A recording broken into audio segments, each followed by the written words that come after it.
Hey beautiful, welcome back for another video. My name is Michaela Inspires if you are new, and today I wanted to share a few mindset shifts that took me from being in and out of toxic relationships to now being in a loving, fulfilling marriage. I've noticed that so many women desire to be in healthy, loving relationships, and that desire is God-given because when God made Adam, he said it's not good for man to be alone. I believe that God created us for partnerships, for unity, for companionship. Somehow over the years, things have gotten a little twisted. We have so many people who are constantly in and out of toxic, emotionally draining, spiritually draining relationships. There's nothing wrong with desiring to be in a healthy relationship, but if you find yourself constantly in those situations, then something has to change. I spent over 8 years in and out of relationships that were unfulfilling, spiritually and emotionally draining, relationships that just ultimately brought me down. And I personally know so many other women who have been in that situation or who are still in that situation. After going through my own personal healing journey, I discovered 3 mindset shifts that completely changed the way I viewed myself and love and relationships. So the first mindset block that I had to overcome in order to attract my husband is there are no more good men. I have heard this from countless women for years. There's no more good men. All the good men are taken. There's a shortage of good men. And what happens when we continue to perpetuate that belief?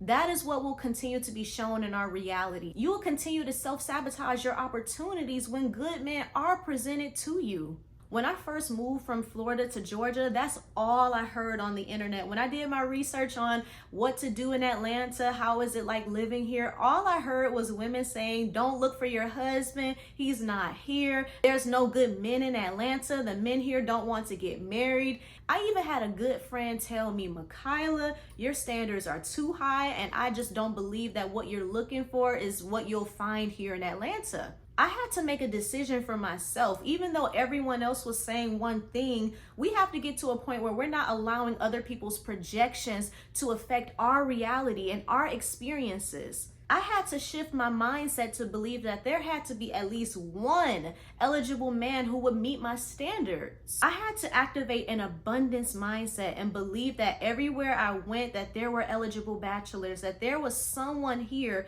for me. I had to tell myself every day, every time that I went out, that there are plenty of good men. Someone's going to approach me, someone's going to ask me for my number. And guess what happened? That was my reality when I moved to Atlanta. I didn't even have to use dating apps because so many people approached me in person. And that's another thing that I heard too. People don't approach you in person anymore. You have to only use dating apps. People don't like to communicate in person.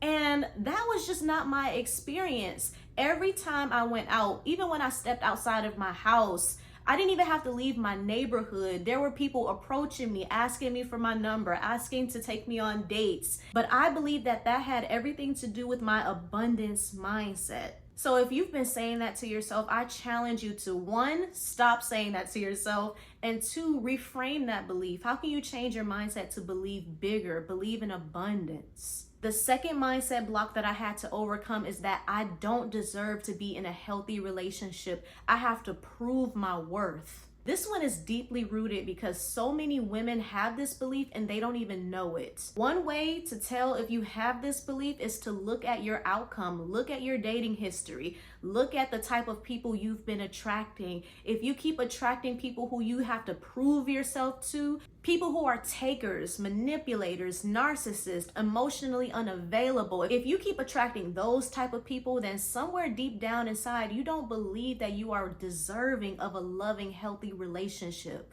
The belief that a piece of a man is better than no man at all has caused so many women to be in abusive, emotionally draining relationships and marriages. That scarcity mindset that's rooted in fear will keep you settling, keep you stuck in unhealthy cycles. We have grandparents and great-grandparents who were married for 50, 60 years, but we don't know all of the turmoil and abuse that our grandmothers had to put up with being in those marriages. It's better to be single for a season so you can work on yourself and heal than it is to be in a relationship where you're constantly being drained, mentally and emotionally abused. I spent so many years in relationships where I felt like I had to prove myself, prove that I was a good girlfriend, a ride or die. And what did that get me? It got me nowhere. It got me paying for all of the dates, being emotionally manipulated, doing homework assignments, settling for less than I deserved, being in relationships way longer than I needed to. It didn't get me nowhere trying to prove my worth to anyone.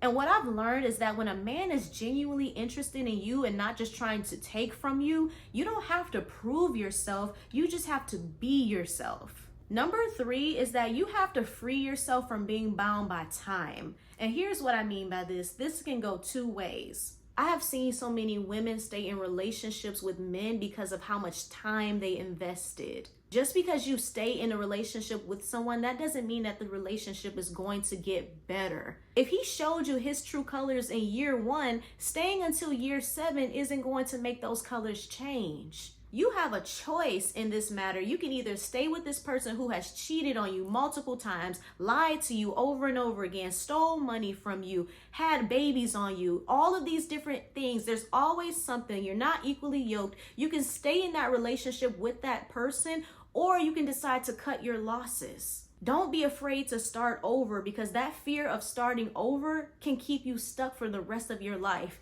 Yes, you may have invested 5 years into this relationship, but ask yourself, would you stay in this relationship if nothing changed for another 5 years?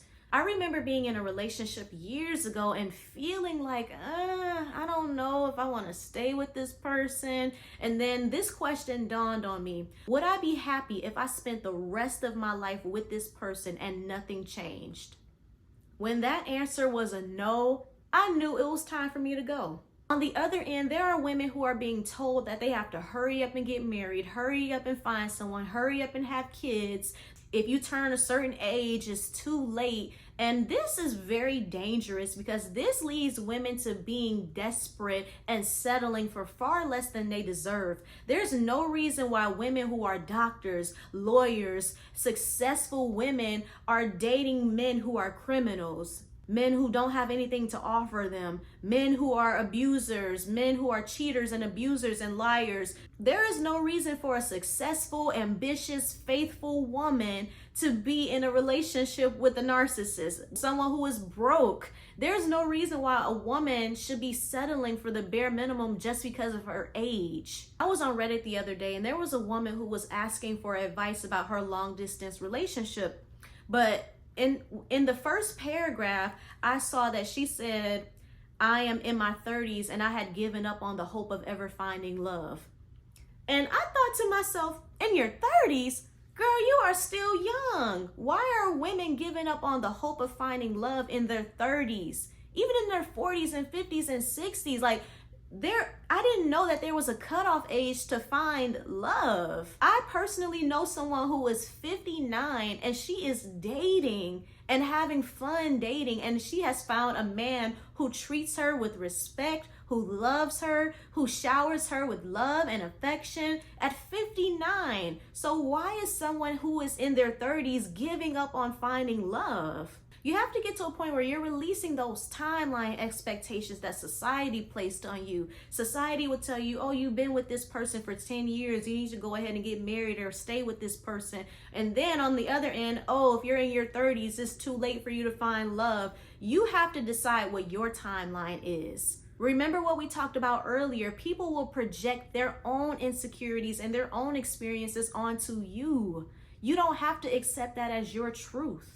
If you desire to be married, you have to start by believing in yourself, believing that you are more than enough, you are worthy and deserving of a loving, happy marriage, and you can't be bound by time. If this video helped you, please don't forget to give it a thumbs up. Comment down below which one of these mindset shifts you're gonna start working on, and if you need any more support, for a limited time, I've opened up my free one-on-one discovery calls, so go ahead and click the link down below and book your call today. I can't wait to talk to you, sis, and I'll see you in my next video. Bye.